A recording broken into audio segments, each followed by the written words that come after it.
अवैध खनन का खेल केवल पूर्वांचल में ही नहीं बल्कि पश्चिम उत्तर प्रदेश में भी काफ़ी फल फूल रहा है। यमुना नदी से लेकर हिंडन नदी तक बालू खनन होना अधिकारियों की मिलीभगत होना दर्शाता है। गाज़ियाबाद ज़िले की तहसील लोनी के पचायरा में खनन माफिया सक्रिय हैं। ऐसा नहीं है कि अवैध खनन की शिकायत एसडीएम से लेकर पीएम तक नहीं की गई हो, लेकिन अधिकारियों के कान पे जूं नहीं रेंग रही, क्योंकि खनन माफियाओं से मोटी रकम ये पाते हैं।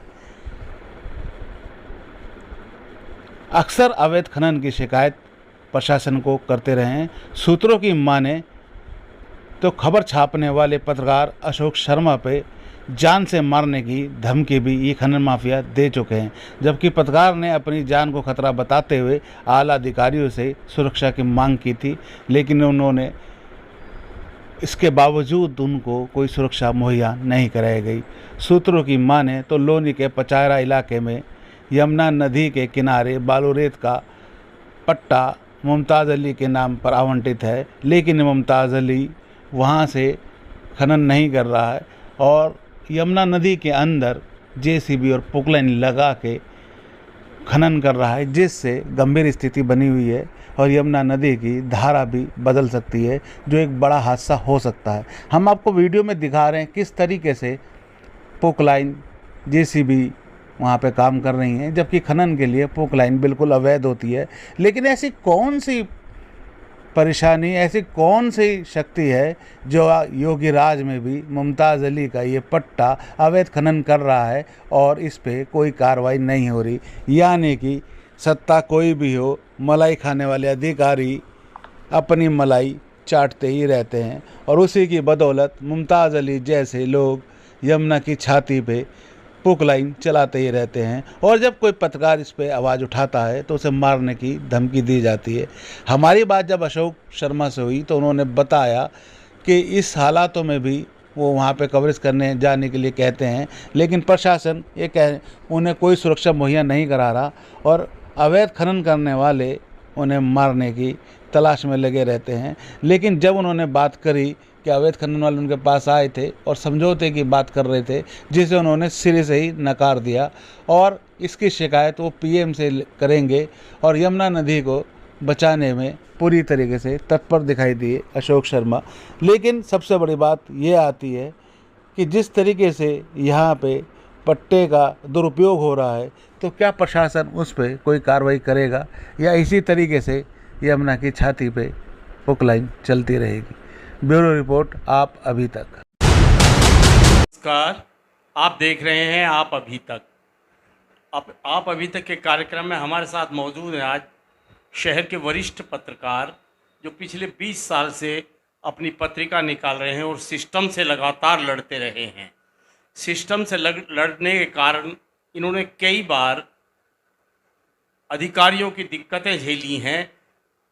अब इनके साथ कई ऐसे मामले हुए हैं जिन्हें लेकर ये अधिकारियों से लगातार मिल रहे हैं, लेकिन अधिकारी इनकी सुन नहीं रहे हैं। अशोक शर्मा जी, आप बताइए। ऐसा है, हमने जो है पिछले समय कुछ समय पहले हमने गंगा महिमा न्यूज़ में निकाला था, पचायरा में खनन हो रहा है। उस खनन का जो पट्टा है, जहाँ जगह स्थित है वहाँ पर ना कर अंदर पानी में यमुना नदी में वो खनन कर रहे हैं।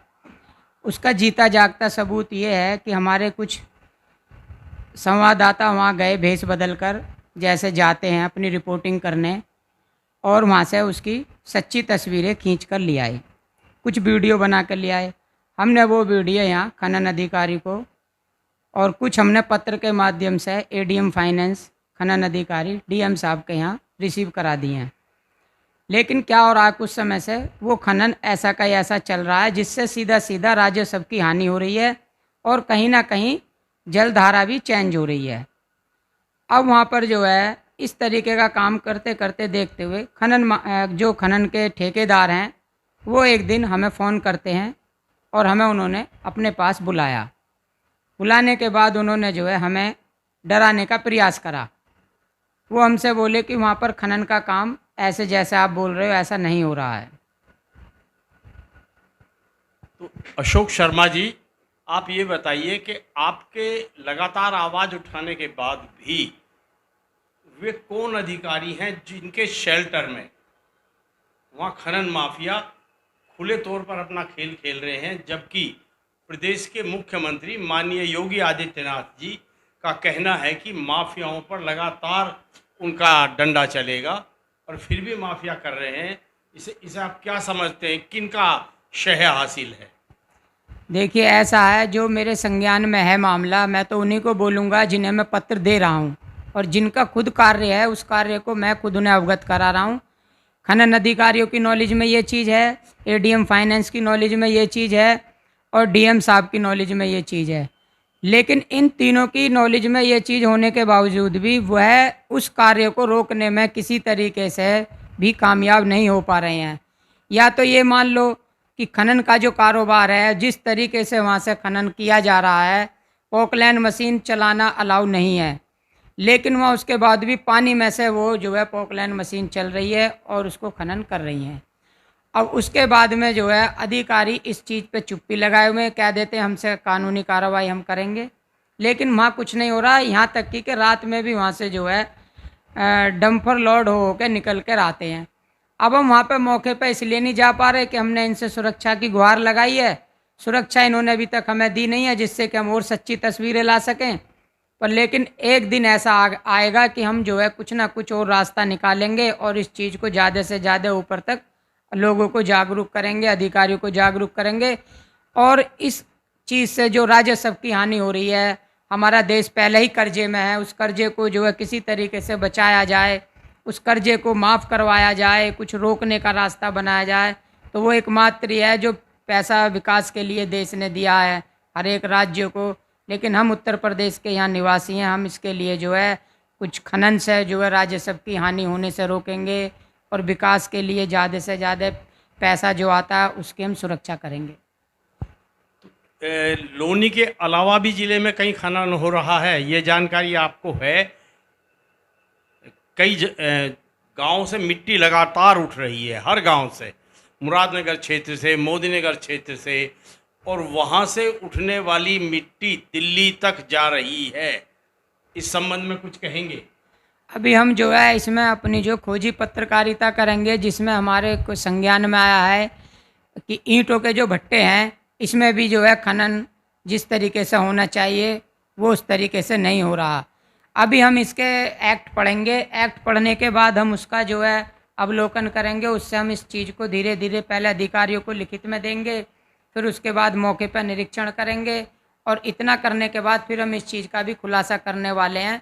क्योंकि ये जो भट्टे चल रहे हैं ईंटों के, इनमें भी अनियमितताएं हैं, और जैसा लग रहा है लोग बड़े परेशान हैं। वहाँ जो भट्टे वाले हैं वो बाउंड्री नहीं करे हुए हैं, जिससे कि बाउंड्री होनी चाहिए, ग्रीन बेल्ट लगनी चाहिए, वो नहीं उन्होंने कर रखी है। और इस चीज़ के लिए हमने अभी अधिकारियों से बात की है, हमने खनन अधिकारी जी से बात की थी गाजियाबाद के, वो कहीं बाहर गए हुए हैं मथुरा साइड में, वो आएंगे तब इसके बारे में विस्तार से बताएंगे। कुछ और कहना चाहेंगे? बस मैं तो यही कहना चाहूँगा, मैं अपनी आवाज़ उठाता रहा हूँ और उठाता रहूँगा, और इस चीज़ के लिए माफिया सक्रिय हो रहे हैं। मुझसे जो है मुझे ऊपर वाला ना करे, मेरी जान को खतरा है। अगर मेरी कुछ कहीं ऐसा होता है तो उसके लिए डीएम जिम्मेदार हैं और ज़िले के कप्तान साहब जिम्मेदार हैं।